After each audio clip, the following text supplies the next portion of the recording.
Good morning students. So in last lecture we had completed up to chapter 4. So in this lecture we are going to start our chapter 5 which is geometry and patterns. तो chapter 4 तक I hope कि आप लोग को कोई दिक्कत नहीं हुई होगी मेजरमेंट में. अब देखिए हमें chapter 5 जो है चैप्टर 5 स्टार्ट कर रहे हैं जियोमेट्री एंड पैटर्न्स. ठीक है, हमें ये जियोमेट्री होता क्या है पहले समझते हैं. जियो का मतलब होता है अर्थ. ठीक है, अर्थ अर्थ मतलब जानते हैं ना जिसमें हम लोग रहते हैं. ठीक है, पृथ्वी. और मेट्री का मतलब होता है मीज़रमेंट. ठीक है, मीज़रमेंट अभी मैंने आपको लास्ट चैप्टर में पढ़ाया था कि मीज़रमेंट मतलब किसी भी चीज़ को मेज़र करना. ठीक है, उसकी लेंथ हाइट ये सब मेज़र करना. तो अर्थ पर जितनी भी चीज़ें हैं ना अगर उसका मेज़रमेंट होता है तो उसको हम जियोमेट्री कहते हैं. अब पैटर्न क्या होता है, पैटर्न तो आप अच्छे से जानते हैं, कोई भी डायग्राम या फिर पैटर्न्स बनाते हैं वो सब. तो ये बहुत ही इंटरेस्टिंग चैप्टर है, ध्यान दीजिए. देखिए यहाँ पे सिर्फ डॉट डॉट डॉट से ये रेक्टेंगल ट्रायंगल रेक्टेंगल्स और स्क्वायर्स बने हैं. ठीक है, ट्रायंगल शेप्स मैंने आपको पढ़ाया था लास्ट क्लास में. तो क्लास 2 में आपने शेप्स पढ़ा था. ये ट्रायंगल होता है, ये रेक्टेंगल्स. ठीक है, स्क्वायर जिसके ऑल साइड्स इक्वल होते हैं. तो देखिए उसी से रिलेटेड हम पढ़ेंगे. तो अब हमारा फर्स्ट जो पॉइंट है, जो हमारा फर्स्ट टॉपिक है वो है पॉइंट. पॉइंट क्या होता है, एक डॉट. ये जो एक सिंपल सा डॉट. ठीक है, ये डॉट बना है ना इसे हम पॉइंट कहेंगे. ये देखिए ये डॉट जो दिख रहा है ये सारे डॉट्स हैं, इसे हम पॉइंट कहते हैं. ठीक है, the point is so an exact location it has no dimension. और इसके पास कोई डायमेंशन नहीं होता है, बस एक ये पॉइंटर है, इससे हम एक डॉट को हम पॉइंट कहते हैं. ठीक है, अब लाइन. लाइन किसे कहते हैं ध्यान दीजिए. तो ये स्ट्रेट जो होती है ना इसे हम लाइन कहते हैं. ठीक है, जो मैक्सिमम दो पॉइंट से जाकर सिर्फ एक ही लाइन बन सकता है, ये बात याद रखिए. ठीक है, कभी भी 2 पॉइंट से एक ही लाइन क्रॉस हो सकती है. ठीक है, सिंपल इसे हम लाइन कहते हैं, जिसे हम कितना भी बढ़ा सकते हैं. ठीक है, उसे हम लाइन कहते हैं. अब देखिए स्ट्रेट लाइन. अब लाइन के टाइप्स ऑफ लाइन. अब लाइन कितने टाइप के होते हैं. लाइन यानी सीधी जो है ये रहती है ना, इसे लाइन कहते हैं. पर ये कितने टाइप्स की होती है ये हमको समझना है. तो स्ट्रेट लाइन, जब लाइन सीधी है तो इसे हम स्ट्रेट लाइन कहते हैं. ठीक है, अब देखिए दूसरा क्या है, कर्व लाइन. ये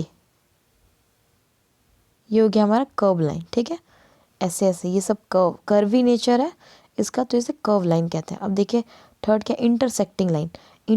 देखिए जब दो लाइन कोई भी दो लाइन एक दूसरे को क्रॉस कर दें इस तरीके से ना, तो उसे हम क्या कहते हैं, इंटरसेक्टिंग लाइन. ठीक है, यानी कहीं पर भी कट हो. अगर दो लाइन है और किधर ऐसे या फिर ऐसे. ठीक है, कैसे भी अगर दो लाइन एक दूसरे को कट करती है तो उसे हम इंटरसेक्टिंग लाइन कहते हैं. क्या कहते हैं, इंटरसेक्टिंग लाइन.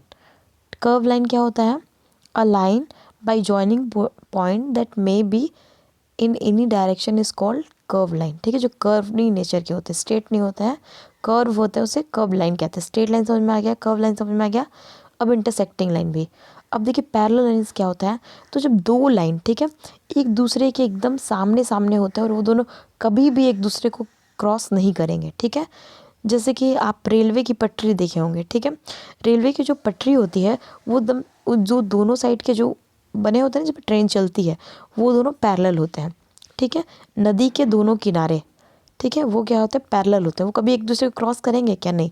या फिर रेलवे की पटरी जो होती है एक दूसरे को क्रॉस करती है, नहीं करती कभी भी. वो कितना भी ट्रेन आगे चले जाए वो दोनों सेम डिस्टेंस पे ही रहते हैं, तो वो दोनों पैरेलल हैं. ठीक है, वो तो पैरेलल लाइंस के एग्जांपल हैं. अब ये रहा इंटरसेक्टिंग लाइन, भी समझ में आ गया आप लोग को. अब देखिए एक्सरसाइज.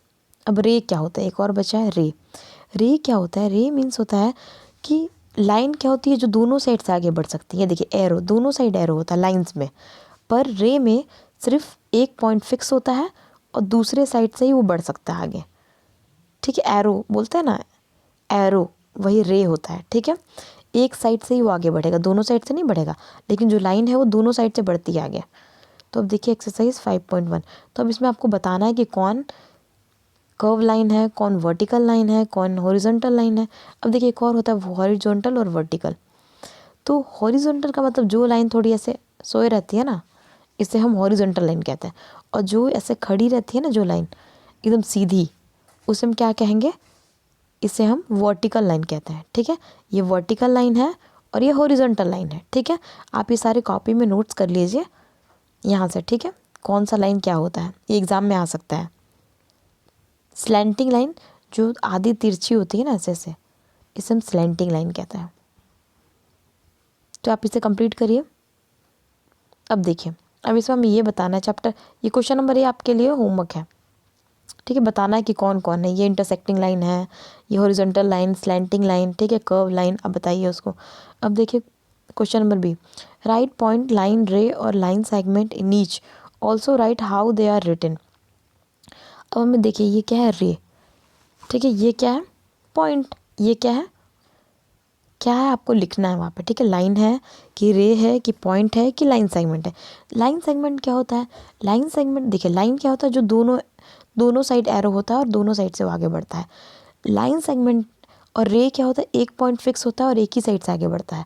पर जो लाइन सेगमेंट है ना, वो कभी आगे ही नहीं बढ़ता है, वो दोनों पॉइंट इसका फिक्स होता है, ठीक है। ए और बी दोनों साइड फिक्स होता है, यानी वो जितना है 2 सेंटीमीटर तो 2 सेंटीमीटर, 4 सेंटीमीटर तो 4 सेंटीमीटर, ठीक है, बढ़ता नहीं आगे। उसे हम क्या कहते हैं, लाइन सेगमेंट। तो ये देखिए लाइन सेगमेंट है 5 वाला, तो लाइन सेगमेंट है। और ये BC, कौन सा लाइन सेगमेंट है, तो BC, उसका नाम लिख देना है, ठीक है। तो अब देखिए एक्सरसाइज 5.2, तो हमें कुछ नहीं, ये एक्सरसाइज 5.2 में कुछ नहीं करना है। Measure the following line segments and right there length. अब हमें इसे मेज़र करना है कि कितना सेंटीमीटर का है। कैसे मेज़र करेंगे हम, तो स्केल की हेल्प से। स्केल आपने देखा होगा, ये देखिए यहाँ पे स्केल है, तो यहाँ से आपको स्केल में छोटी छोटी लिखे रहते हैं ना, 0, 1, 2, 3, तो ठीक है, जो छोटा वाला स्केल होता है वो 15 सेंटीमीटर का होता है, तो ठीक है, उसको लेना है और इसमें मेज़र करना है कि कितने सेंटीमीटर का है। तो स्केल लीजिए और यहाँ पे रखिए स्केल को, ठीक है, ऐसे 1, 2 बना रहेगा। अब उसके बाद यहाँ 0 पर इसको रखिए, एकदम कोने, स्केल के एक कोने को इस पर रखिए और देखिए कि वो कहाँ तक जाता है, ठीक है, 1 सेंटीमीटर तक कि 5 सेंटीमीटर तक, 6 सेंटीमीटर, जितना भी सेंटीमीटर तक जाएगा उसे आप यहाँ फील कर दीजिए, ठीक है। मैं आपको करके नहीं दिखा सकती हूँ, इसलिए आपको खुद से करना होगा, ठीक है।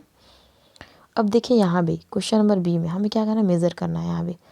तो मेज़र करिए sides of the figure and right there length.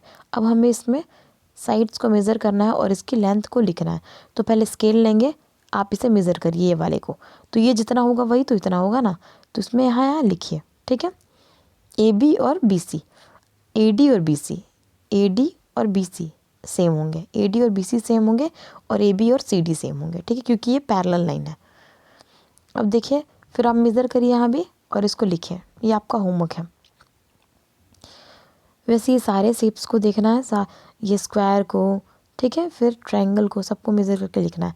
और फिर हमें क्या करना है, draw line segments of the given length. अब हमें लाइन सेगमेंट ड्रॉ करनी है, कितने सेंटीमीटर की, 6 सेंटीमीटर की। तो कुछ नहीं करना, आपको स्केल लेना है, ठीक है। स्केल पे शुरू में 0 लिखा रहता है ना, फिर 1, फिर 2, फिर 3, फिर 4, फिर 5, फिर 6, ठीक है, ये बड़ा सा स्केल होता है, 7, 8, 9, 10 अप टू 15 ना। तो आपको एक पॉइंट यहाँ लेना है और एक पॉइंट यहाँ रखना है, ठीक है। स्केल को रखिए, फिर यहाँ पॉइंट लिखिए, पॉइंट करिए जहाँ पे 6 ऐसे पॉइंट कर लीजिए, फिर यहाँ 0 पर पॉइंट कर लीजिए, फिर स्केल को हटाइए, ठीक है। स्केल हटा के ये दोनों पॉइंट हो गया ना 2 जगह, तो इसे आप ज्वाइन कर दीजिए स्केल से ही। आई बात समझ में, बस ऐसे ही आपको स्केल रख के और ज्वाइन कर देना है, बन गया लाइन सेगमेंट।